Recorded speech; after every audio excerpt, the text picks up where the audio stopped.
উঠেছেন? কিছুই তো বুঝতে পারলাম না আমি। আপনার ঘটনাটা কি? মানে তুমি কি বলতে চাও বাবা?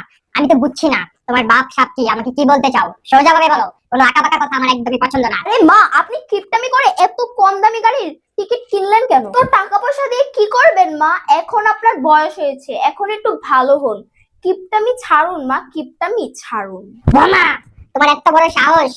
আমি খালি দেখছি দিনের পর দিন তুমি খালি আমাকে কিপটাই বলে যাচ্ছ, কিপটাই বলে যাচ্ছ। তুমি কি বলতে চাও বাবু? একদম সোজাভাবে বলে দাও। আরে আরে বলছি মা। হ্যাঁ হ্যাঁ বোমা, কি বললে? জ্বলছি?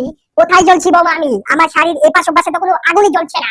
তুমি কি বলবে? পেঁচিয়ে পেঁচিয়ে বারে বারে জিলাপির পেঁচের মতো কথা বলছো কেন বোমা? উফ বাবা।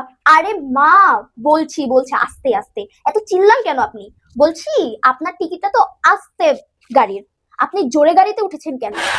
ও মাই গড, ও মাই গড বোমা, ও মাই গড! যাও যাও যাও, এটা আমার দোষ কি? দাদাকে গিয়ে সামনে গিয়ে বলো যে আস্তে গাড়ি চালান কাকু।